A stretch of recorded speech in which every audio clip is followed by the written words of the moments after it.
Meus irmãos, nós vamos abrir a palavra de Deus no livro de Salmos 51, capítulo 51 do livro de Salmos. É um salmos conhecido da Sagrada Escritura, que retrata uma fase de um personagem também muito conhecido da Bíblia Sagrada. E nós estaremos aqui refletindo sobre algumas lições que esse salmo hoje nos oferece e algumas boas uns bons e ricos aprendizados que ele pode nos proporcionar essa noite. Salmo 51, os irmãos acharam? Amém. Amém. Um minutinho para proceder a leitura.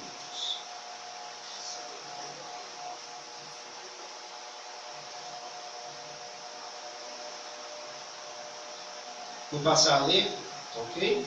Os irmãos, por favor, me acompanhem. O Salmo 51, que tem como título, irmãos, o seguinte: Davi confessa o seu pecado, suplica o perdão e roga a Deus que lhe renove o espírito reto. Salmo de Davi para o cantor Mor, quando o profeta Natan veio a ele depois de ele ter estado com Batseba. Versículo 1: Tem misericórdia de mim, ó Deus, segundo a tua benignidade. Apaga as minhas transgressões segundo a multidão das tuas misericórdias. Lava-me completamente da minha iniquidade e purifica-me do meu pecado. Porque eu conheço as minhas transgressões, e o meu pecado está sempre diante de mim. Contra ti somente pequei, e fiz o que aos teus olhos é mal, para que seja justificado quando falares, e puro quando julgares. Eis que em iniquidade fui formado, e em pecado me concebeu minha mãe. Eis que amas a verdade no íntimo, e no oculto me fazes conhecer a sabedoria. Purifica-me com hisopo, e ficarei puro. Lava-me, e ficarei mais alvo do que a neve. Faz-me ouvir júbilo e alegria, para que goze os ossos que tu quebrastes. Esconde a tua face dos meus pecados, e apaga todas as minhas iniquidades. Versículo 10. Cria em mim, ó Deus, um coração puro, e renova em mim um espírito reto. Versículo 11. Não me lances fora da tua presença, e não me retires o teu Espírito Santo. Torna a dar-me a alegria da tua salvação, e sustém-me com um espírito voluntário. Então ensinarei aos transgressores os teus caminhos, e os pecadores a ti se converterão. Livra-me dos crimes de sangue, ó Deus, Deus da minha salvação. E a minha língua louvará altamente a tua justiça. Abre, Senhor, os meus lábios, e a minha boca entoará o teu louvor. Versículo 16. Porque te não comprases em sacrifícios, senão eu os daria. Tu não te deleitas em holocaustos. Os sacrifícios para Deus são um espírito quebrantado, a um coração quebrantado e contrito não desprezarás, ó Deus. Abençoa a Sião segundo a tua boa vontade. Edifica os muros de Jerusalém. Então te agradarás de sacrifícios de justiça, dos holocaustos e das ofertas queimadas. Então se oferecerão novilhos sobre o teu altar. Louvado seja Deus pela sua revelação, pela sua misericórdia que nos permite compreender a sua palavra. E aqui, irmãos, mais uma vez nós vamos orar rapidamente. Eu peço para que você fique em espírito de oração, para que Deus abra o nosso coração, abra as nossas mentes e nós venhamos a entender o que Ele quer nos transmitir.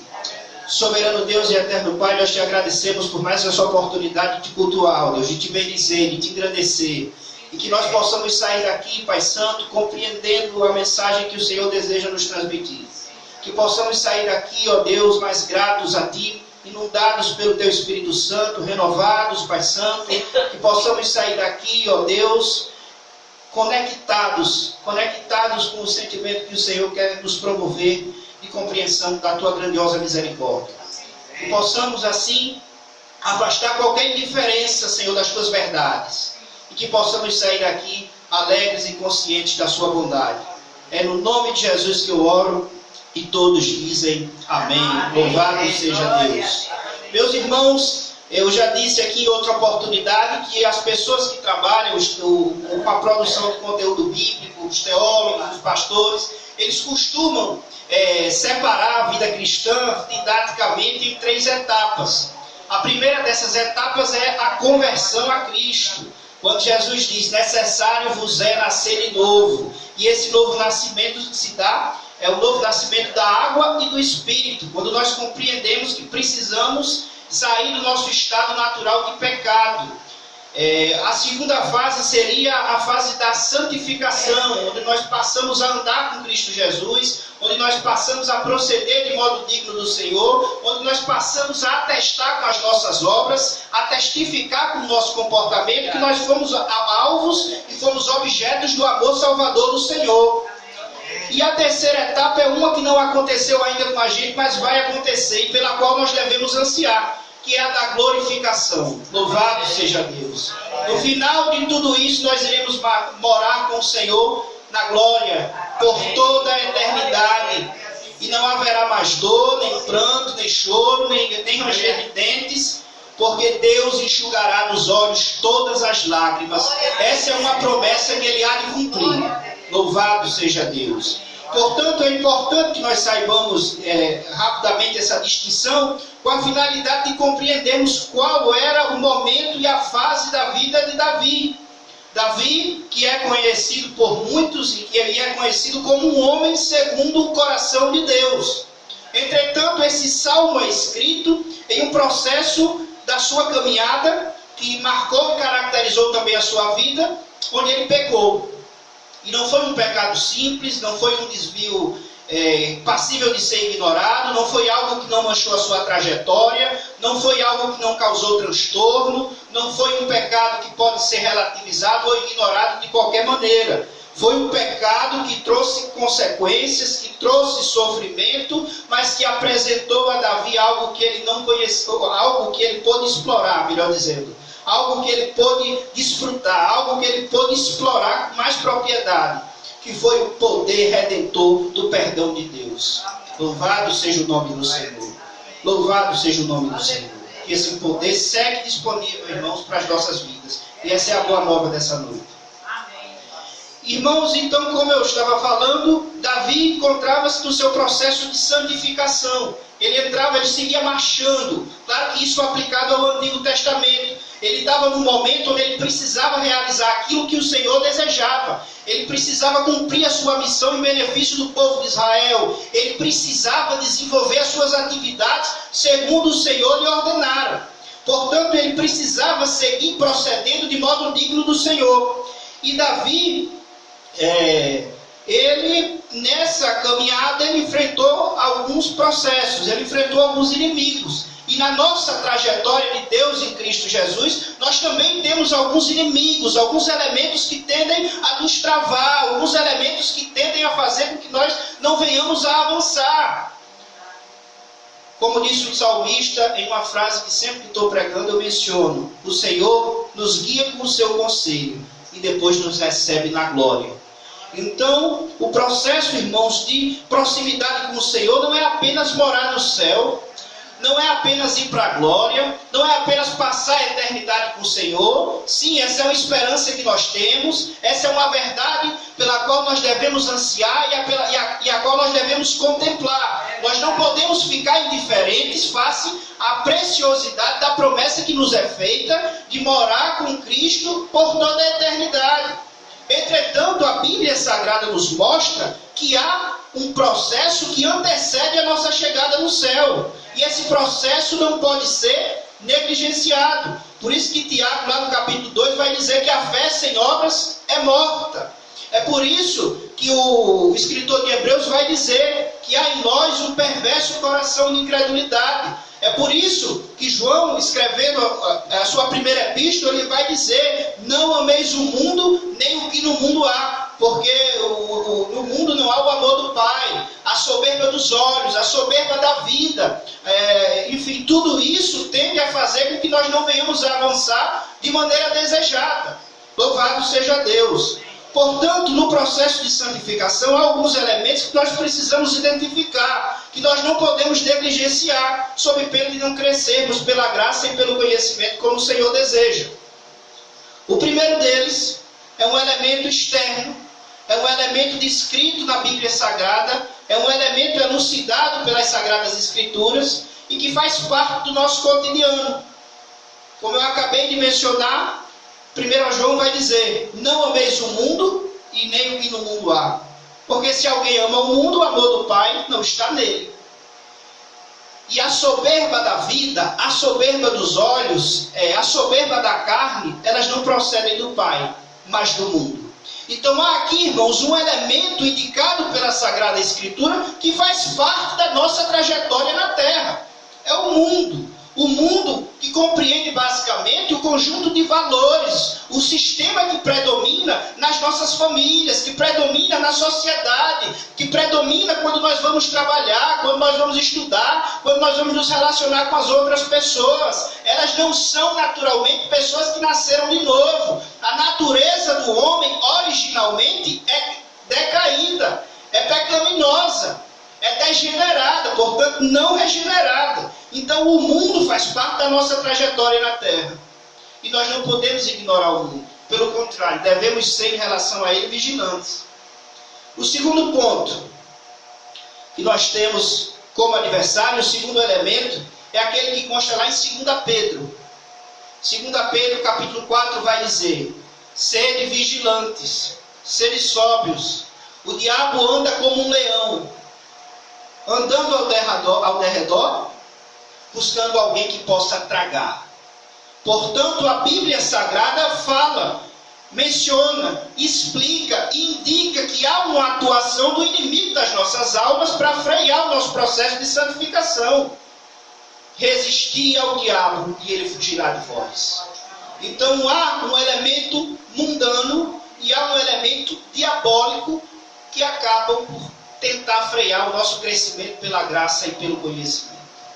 Entretanto, há um terceiro elemento, e aqui nós passamos a entrar no texto, que diz respeito a um elemento que acabou embaraçando a trajetória de Davi, que acabou por fazer com que ele incidisse em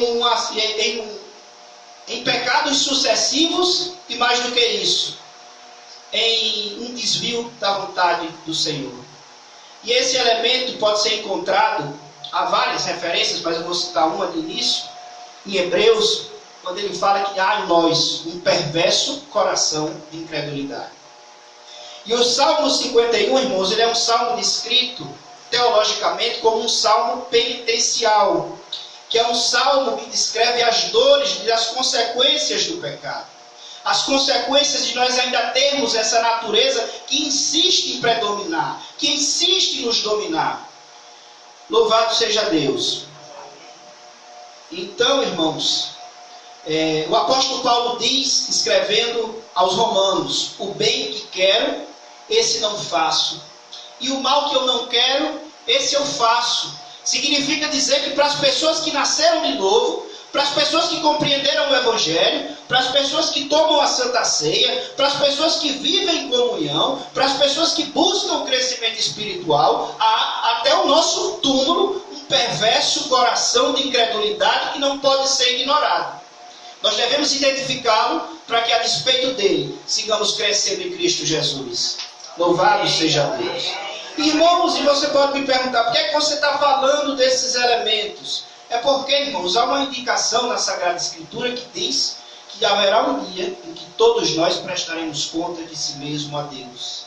E o nosso caminho não pode ser negligenciado, o nosso caminho não pode ser feito de qualquer maneira, porque há recompensa pelas nossas obras. E eu creio em Deus e em Cristo Jesus que a nossa recompensa é grande, se andarmos conforme o Senhor deseja, se andarmos atentando para as suas ordenanças. Então Davi encontrou-se num conflito com ele. Esse conflito pode ser visto lá em 2 Samuel 12, 1-14. Quando ele, ao ver a mulher Batseba, tomando banho, ele manda uma pessoa trazê-la, para que ele pudesse ter relações com ela.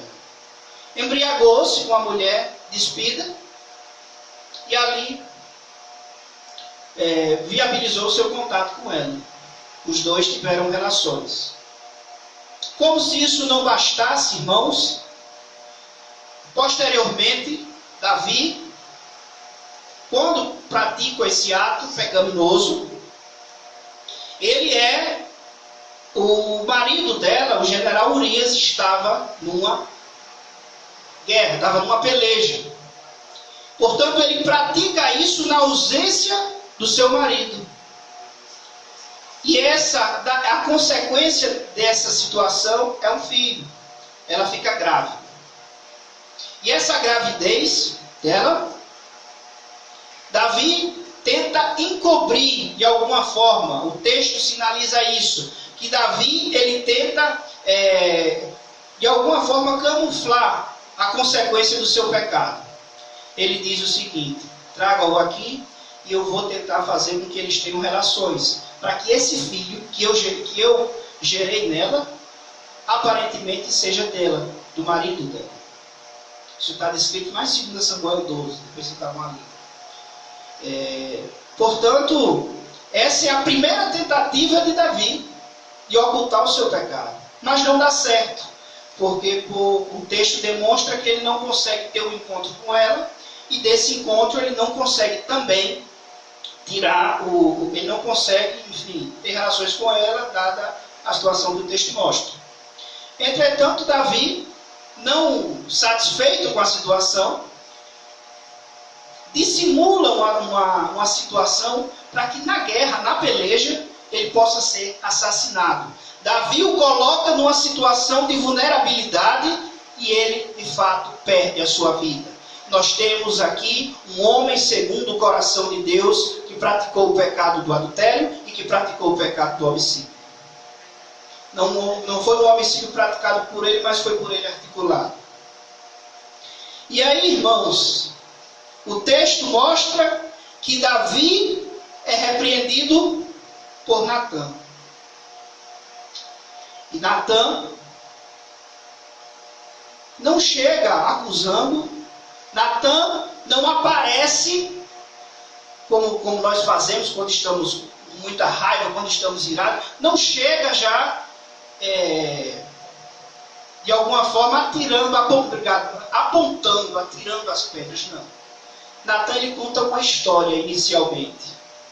Prepara o terreno. E aí diz: tu pecastes contra o Senhor.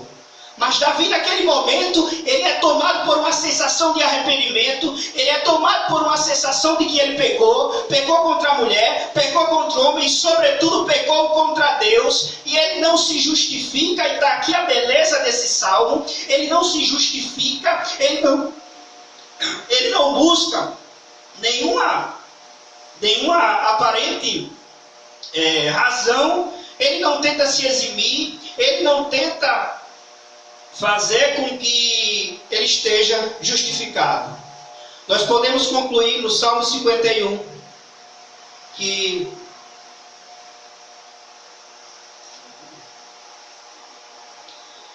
Davi, ele é impactado com a atuação de Deus.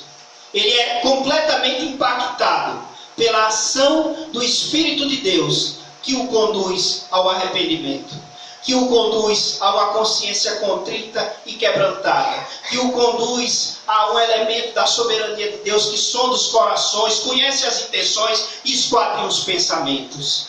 Portanto, nós vamos ler agora do capítulo 51, do versículo 1 ao versículo 4. Diz assim a palavra de Deus: tem misericórdia de mim, ó Deus, segundo a tua benignidade. Apaga as minhas transgressões, segundo a multidão das tuas misericórdias. Lava-me completamente da minha iniquidade e purifica-me do meu pecado. Porque eu conheço as minhas transgressões, e o meu pecado está sempre diante de mim. Contra ti somente pequei, e fiz o que é mal. Fiz a teus olhos, e fiz o que a teus olhos é mal, para que seja justificado quando falares, e puro quando julgares. Se nós pudéssemos, irmãos, trazer isso para a nossa realidade, é aquilo que diz João, quando ele diz: se confessarmos os nossos pecados, ele é fiel e justo para nos perdoar os pecados e nos purificar de toda a injustiça. Aqui Davi, ele se lava de qualquer resquício de justiça própria, ele se isenta de dar qualquer justificativa, de tentar se justificar diante de Deus, ele foge de qualquer razão que pudesse eximi-lo. O Espírito Santo Louvado seja Deus. O Espírito Santo pousa sobre a sua consciência e ele conclui: não há nada que eu possa fazer contra o Deus vivo senão adorá-lo e reconhecer o meu pecado. Portanto, há, irmãos, nesses primeiros 4 versículos, o reconhecimento de um pedido de misericórdia de Davi. E nós entendemos e aprendemos aqui nesses primeiros 4 versículos é que o pedido de perdão deve ser simultâneo, irmãos, ao reconhecimento da nossa culpa. Porque a nossa culpa é perdoada quando nós reconhecemos e confessamos os nossos pecados ao Senhor. Louvado seja Deus. Ele diz: contra ti somente pequei, e fiz o que é mal perante os teus olhos, e serás puro, para que sejas justificado quando falares e puro quando julgares. O julgamento do Senhor sobre nós nos levaria, irmãos, à morte.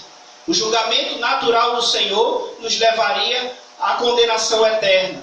Mas por bondade de Deus, Ele nos salva do império das trevas, Ele nos liberta pela sua graça libertadora, e como se isso não bastasse, durante a nossa caminhada, Ele segue nos resgatando, Ele segue interferindo nos nossos problemas, Ele segue interferindo nas nossas questões, Ele segue clamando e pedindo para ser um Deus vivo e presente nas nossas vidas. Louvado seja Deus. Nós não podemos ficar, irmãos, indiferentes face a essa atenção e essa pretensão do Senhor de fazer a diferença nas nossas vidas. Não podemos jamais. Louvado seja Deus. Bendito seja o nome do Senhor. No versículo 5, irmãos, dando continuidade, ele menciona justamente o seu estado natural. Ele menciona justamente o estado natural do homem. Versículo 5: e eis que em iniquidade fui formado, e em pecado me concebeu minha mãe. O versículo 5 está querendo dizer, irmãos, que ele reconhece a sua essência pecaminosa. Ele reconhece que de fato ele nasceu, e o nascimento do homem é até contraditório, porque não tem nada mais lindo que uma criança, irmãos. É ou não é? Os irmãos concordam? Uma criança é a coisa mais linda, é a coisa mais doce que existe. E desde o momento da barriga da mãe já é um mimo muito lindo. E depois ela começa a se arrastar, e depois ela emite os primeiros sinais, e depois ela passa a andar, e daqui a pouco ela começa a se expressar: é pai, mãe. Como eu sou irmão mais velho, e quando minhas irmãs nasceram, eu tinha 9 anos, então eu pude presenciar os primeiros momentos delas. E é muito lindo o desenvolvimento de uma criança. Isso contrasta com aquilo que diz a Sagrada Escritura. Porque a despeito de toda essa beleza natural, dessa graça no nascimento de uma criança, nós nascemos por naturezas filhos da ira. E devemos celebrar todos os dias a obra libertadora que o Senhor fez nas nossas vidas. Louvado seja Deus. Então ele reconhece esse seu estado primitivo, esse seu estado natural, esse seu estado não regenerado. Versículo 6, e ele menciona um atributo do Senhor que segue vigente, que segue sendo uma verdade para as nossas vidas. Versículo 6: eis que amas a verdade no íntimo, e no oculto me fazes conhecer a sabedoria. Louvado seja Deus, porque o Senhor, como eu disse aqui, isso não é fruto da minha elaboração, nem da minha inteligência. Isso é uma música que diz que o Senhor sonda os corações, conhece as intenções e esquadrinha os pensamentos. Então não adianta, todas as coisas estão nuas e patentes aos olhos daquele com quem temos de tratar. Então nós não podemos ignorar essa soberania de Deus sobre as nossas vidas, que tudo vê, que tudo contempla. A palavra nem nos chegou à boca e Ele já conhece. Por isso que o salmista, orando em um dos outros salmos, ele diz que o meditar do meu coração e as palavras que saem dos meus lábios sejam agradáveis na tua presença, rocha minha e redentor meu. E ainda quando a gente planeja tudo, irmãos, tem outro salmo aqui da Bíblia Sagrada que diz: Senhor, bota um guarda na porta dos meus lábios, que quando a gente planeja, às vezes ainda sai algo indesejado. Então, irmãos, aqui o Senhor sabe de tudo, Ele sabe de cada detalhe. Esse atributo enaltecido, bendito seja Deus, nesse salmo. E aqui o versículo 7 vai dizer: purifica-me com isopo e ficarei puro, lava-me e ficarei mais alto do que a neve. Perceba que a neve aqui não é por acaso. ela já faz menção à obra redentora do Cordeiro que nos redimiu. Louvado seja Deus. Isso aqui, irmãos, essa palavra risopo, significa que, isso é um termo que consta em Êxodo, e era usado pelos israelitas para colocar o sangue de um cordeiro nas marcas das portas de sua casa, e assim eles ficavam livres da morte. Não por acaso o Cordeiro Redentor, em uma única obra, realiza a obra da libertação e nos livra eternamente da morte e da condenação eterna. Louvado seja Deus. Bendito seja o nome do Senhor. Versículo 8 diz: faz-me ouvir júbilo e alegria, para que gozem os ossos que tu quebrastes. Agora eu vou convidar os irmãos para abrir a palavra de Deus rapidamente em um salmo que também retrata essa fase da vida de Davi de arrependimento, de número 32. Nós estaremos lendo os primeiros 7 versículos.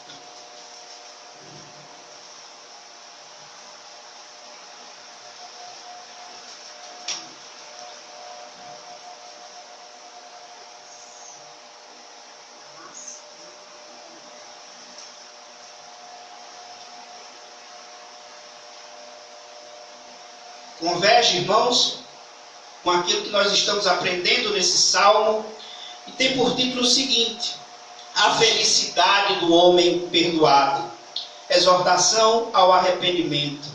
Bendito seja Deus. Uma rápida observação, irmãos, é que o livro de Salmos, ele significa, o livro, a tradução, a Septuaginta, que significa a tradução em grego dos Salmos, os batizou de salmos, mas a expressão em si, ela significa um livro de louvores. Portanto, o livro de salmos era uma espécie de inário de Israel. Como nós temos aqui as nossas músicas, como aqui nós temos os louvores, o livro de salmos, os estudiosos apontam que ele era usado como fonte de louvor. Portanto, aqui os irmãos dessa geração, nesse contexto do Antigo Testamento, utilizavam os salmos como uma forma de celebrar a Deus em Cristo Jesus e celebrar a Deus o seu perdão e os seus atributos.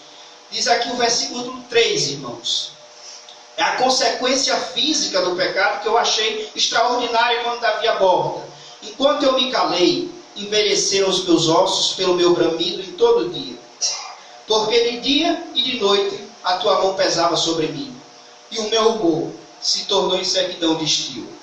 Confessei de meu pecado, e a minha maldade não encobri.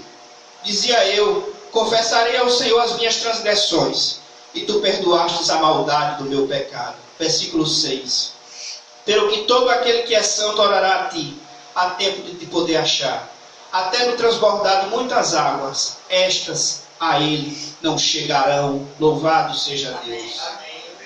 Que promessa maravilhosa que segue valendo para as nossas vidas. É que as muitas águas não podem fazer com que nós venhamos a submergir. Louvado seja Deus. Voltando, irmãos, para o Salmo 51. Nós percebemos uma sequência de atos de Davi que sinalizam o arrependimento e que sinalizam, irmãos, como o perdão de Deus ele é restaurador. Mas o perdão de Deus ele deve ser necessariamente precedido por a confissão da nossa culpa, pelo reconhecimento do nosso pecado. Por isso que o versículo 1 ele iniciou dizendo: compadece-te de mim, Senhor, segundo a grandeza das tuas misericórdias. E por causa disso, nós compreendemos, como eu já falei, que como pedido de misericórdia ele deve ser simultâneo ao reconhecimento da nossa culpa. E a grande lição que Davi nos deixa nesse momento é que nós não devemos nos justificar diante de Deus, não há justificativa, não há nada, absolutamente nada que nós possamos fazer para, se não reconhecer que se confessarmos os nossos pecados, ele é fiel e justo para nos perdoar os pecados e nos purificar de toda injustiça. Louvado seja Deus. E esse anseio está muito presente. Versículo 3 ele diz: porque eu conheço as minhas transgressões, e o meu pecado está sempre diante de ti. Contra ti somente pequei, e fiz o que aos teus olhos é mal, e não há outro caminho, Senhor. Não há outro caminho, porque tu serás puro no teu falar e puro no teu julgar. Louvado seja Deus. E no versículo 10 ele reafirma isso com ainda mais clareza. Ele pede uma renovação que ele compreende, bendito seja Deus, que apenas o Espírito de Deus pode operar. Cria em mim, ó Deus, um coração puro e renova em mim um espírito reto. Amém. Louvado seja Deus. No versículo 11 ele vai dizer: não me lances fora da tua presença e não retires de mim o teu Espírito Santo. Amém. Versículo 12 ele vai dizer: torna a dar-me a alegria da tua salvação e sustente com o espírito voluntário. Louvado seja Deus. Perceba que o medo que o pecado causou em Davi é algo típico de alguém que teve a consciência invadida pelo fato de que pecou. Ele diz: não me lance fora de tua presença. Nesse momento ele não reputa absolutamente nada como precioso. Davi vivia um momento de muita prosperidade em sua vida. Davi vivia um momento de grandes êxitos. Relata o texto bíblico, irmãos, que ele viveu um tempo significativo. Davi foi músico, foi pastor, foi poeta. Davi foi ungido rei de Israel. Deus o livrou da mão de Saul. Como se isso não bastasse, deu a casa de Israel e de Judá. E um dos versículos de Samuel vai dizer, faz uma listagem dos benefícios que o Senhor tinha operado em benefício de Davi. E termina dizendo o seguinte: e se isto é pouco, mais te acrescentaria. Portanto, Davi, ele não faz ele não tem essa constatação em um momento adverso, mas em um momento onde todas as coisas convergiam para ele, onde os ventos sopravam favoráveis. Mas nesse momento, quando a consciência da culpa pecaminosa sobrevém a Davi, ele não reputa nada como precioso, ele não reputa nada como valioso. A único temor que predomina sobre os seus pensamentos, sobre a sua alma e sobre as suas ações é esse: não me lances fora da tua presença. Não retires de mim o teu Espírito Santo. Torna a dar-me a alegria da tua salvação, porque ela por si só já basta. Louvado seja Deus. Eu me lembro do Salmo 119 que diz: tenho aprendido que toda perfeição tem o seu limite, mas o teu mandamento é ilimitado. Portanto, Davi já tinha compreendido que um homem revestido de honrarias, mas sem entendimento do Senhor, é antes como os animais que perecem. Ele estava dominado por aquele sentimento de alguém que sabe que a terra inevitavelmente ela vai cessar, que tudo aqui é transitório, é passageiro. Portanto, nós não devemos, irmãos, ter um sentimento diferente do de Davi. Nós devemos clamar todos os dias pela alegria da salvação de Deus em Cristo Jesus. Bendito seja Deus. Mais do que isso, Davi, a despeito de todos os feitos que o Senhor tinha operado em seu benefício, ele não reputa como preciosa nada além da presença do Espírito Santo. Isso é consequência da consciência de alguém que pecou contra o Senhor. E ele diz: não me lance fora da tua presença. Ele pede o retorno da alegria da salvação. E inevitavelmente ele dá o segundo passo. É que ele pensa na sua missão na terra, irmãos. Nós não ficamos indiferentes ao nosso chamado, à nossa missão em prol do corpo de Cristo, a nossa missão em prol das pessoas a partir do Evangelho, quando nós estamos efetivamente quebrantados e contritos diante do Senhor. Amém. Davi nos revela aqui que isso é uma consequência natural. Diz o versículo 13: então ensinarei aos transgressores os teus caminhos, e os pecadores a ti se converterão. Louvado seja Deus. Primeiro ele fica possuído pelo Espírito do Senhor, que o revela que ele não adianta, não há justificativa própria. Portanto, até o texto demonstra lá em 2 Samuel 12, pecastes contra o Senhor. Ele diz: pequei contra o Senhor. E ele inicia esse texto com todas a característica da linguagem que demonstra um homem quebrantado. E a consequência de tudo isso é que ele se lembra da sua missão. Ele lembra-se da sua atribuição em benefício do povo de Deus. Ele lembra-se da preciosidade do seu chamado. Ele lembra-se de que a sua função não consiste apenas em em prosperar, não consiste apenas em se dar bem, não consiste apenas em buscar o seu próprio conforto. Mas ele diz, então, ensinarei aos transgressores os teus caminhos, e os pecadores a ti se converterão. O arrependimento esclarece o valor do nosso chamado, esclarece o valor que nós temos em benefício do corpo de Cristo, em benefício da atuação do Espírito Santo na terra que se dá através da minha e da sua vida. Louvado seja Deus. Dando continuidade, irmãos, Davi, no versículo 14, diz: livra-me dos crimes de sangue, ó Deus, da minha salvação, e a minha língua louvará altamente a tua justiça. Abre, Senhor, os meus lábios, e a minha boca entoará o teu louvor. Porque te não compras em sacrifícios, senão eu os daria. Tu não te deleitas em holocaustos. Louvado seja Deus. É sabido, irmãos, que o livro de Levítico, por exemplo, ele retrata um conjunto de rituais que aquele povo precisava fazer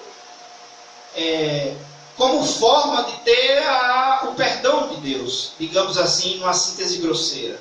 Era necessário que nós fizéssemos, se fôssemos aquele povo, tivéssemos uma série de cuidado, e caso não houvesse esse cuidado, há casos até de morte no Antigo Testamento, por pessoas que não seguiram os procedimentos que o Senhor mandava.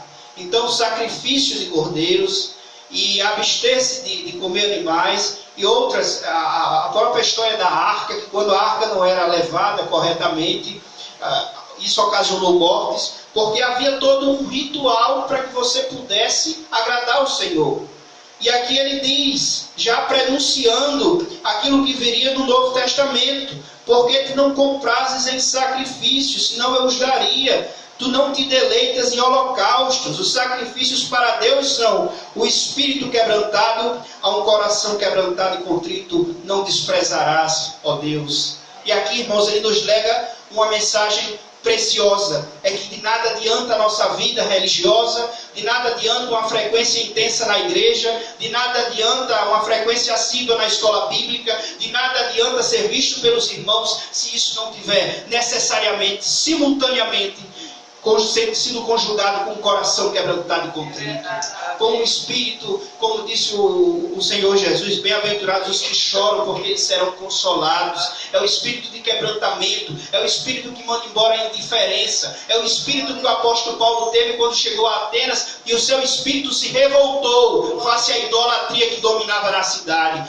Então ele nos ensina aqui que os sacrifícios, traduzindo para os nossos dias, que todo esse conjunto de ações que nós fazemos, de adorar a Deus publicamente, de participarmos com frequência dos cultos, de auto-intitularmos os evangélicos, de nada é válido diante do Senhor se não houver o genuíno quebrantamento. E essa mensagem não é destinada a quem não nasceu de novo. Essa mensagem é destinada a quem nasceu de novo. Por isso que nós devemos proceder de modo digno do Senhor, porque haverá uma recompensa pelas nossas obras, haverá um galardão que é a consequência das nossas ações na terra. E naturalmente nós podemos extrair e deduzir, a Bíblia nos autoriza isso, que algumas pessoas podem eventualmente ter um galardão maior do que o das outras, porque serviram a Deus com entrega, serviram a Deus com prazer e com entusiasmo, irmãos. Portanto, ele esclarece, ele deixa para nós esse legado. Porque tu não comprases em sacrifícios, senão eu os daria.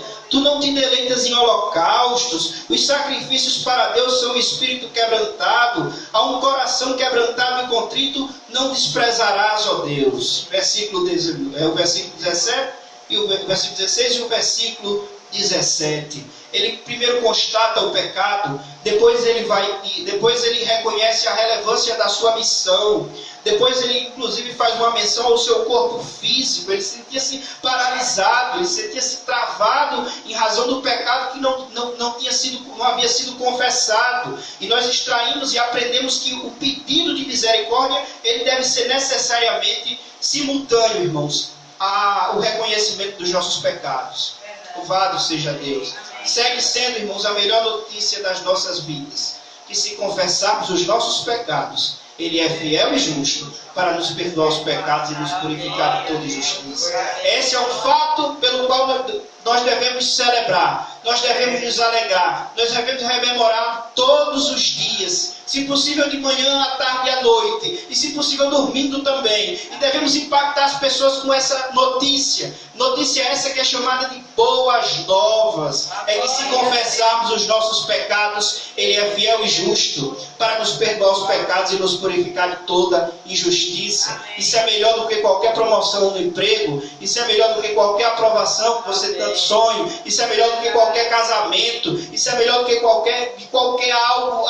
O que olhos jamais viram, ouvidos não escutaram, não subiu ao coração do homem. Nós somos portadores desse presente, de sermos perdoados, de sermos regenerados. Nós éramos escravos do pecado, hoje nós somos sacerdócio real, povo de propriedade exclusiva do Senhor, geração eleita, nação escolhida, louvado seja Deus. E isso não é pouca coisa, irmãos, é um fato que nós devemos celebrar e nos alegrar. Louvado seja Deus. Versículo 18. Abençoa a Sião segundo a tua boa vontade e edifica os muros de Jerusalém. Esse texto guarda um paralelo com outro salmo, mas o pedido implícito que fica aqui é que, além desse pecado e pelo desenvolvimento do seu trabalho, ele está rogando, na verdade, irmãos, é pela igreja. Ele está rogando, na verdade, é pelo povo de Deus. Ele está rogando, na verdade, quando eu falo igreja, os irmãos entendam, era o contexto daquela época que não era a igreja dos dias atuais, era o povo de Deus, portanto. Então, aqui ele roga para que o seu pecado público, o seu pecado tão abominável, não ganhe reflexos no avançar dos seus projetos. Louvado seja Deus. Há muitos pecados, irmãos nossos, que nós fazemos em oculto. Alguns pecados nossos não têm relevância. Alguns pecados nós achamos que não vai atingir a consciência de outros irmãos. Mas nós devemos sempre ter o cuidado e nunca, jamais a indiferença de achar que nossos pecados não podem atingir nossos irmãos. Né? Devemos interceder para que possamos proceder de modo digno do Senhor. Louvado seja Deus. E aqui ele fala, dando continuidade ao versículo 17, na verdade. O versículo 17 faz uma ponte com o versículo 19. Os sacrifícios para Deus são um espírito quebrantado, ou um coração quebrantado e contrito não desprezarás, ó Deus. Versículo 19. Então te agradarás de sacrifícios de justiça, dos holocaustos e das ofertas queimadas. Então se oferecerão novilhos sobre o altar. Louvado seja Deus. Irmãos, o culto a Deus tem sua relevância, a adoração ao Senhor tem a sua relevância, mas o Senhor se agrada inicialmente que nós tenhamos um espírito quebrantado e contrito. Ele não se contenta com a quarta e com o domingo da nossa igreja. Ele quer segunda, terça, quarta, quinta e sexta, sábado, domingo, feriado, nos dias que nós não podemos vir, irmãos. Louvado seja Deus. Encerro por fim dizendo uma frase do reverendo Hernandes Dias Lopes, que diz: uma coisa é ter o Espírito Santo como residente. Outra coisa é ter o Espírito Santo como presidente das nossas ações. Nós não podemos apenas sermos habitados por Ele. Devemos que Ele esteja presente em cada dia, em cada ação, em cada pensamento, em cada iniciativa, em tudo que nós pensamos. Tem um louvor que diz que, porque eu ainda não estou me aventurando em cantar, mas ele diz o seguinte, André vai me ajudar agora: que quero o dono dos meus tempos e dos meus planos, quero agradar-te, seja meu universo, que sejas meu universo, te quero o dono do meu tempo e dos meus planos. E é isso, irmãos. Louvado seja Deus pela sua palavra misericordiosa. Eu agradeço a oportunidade.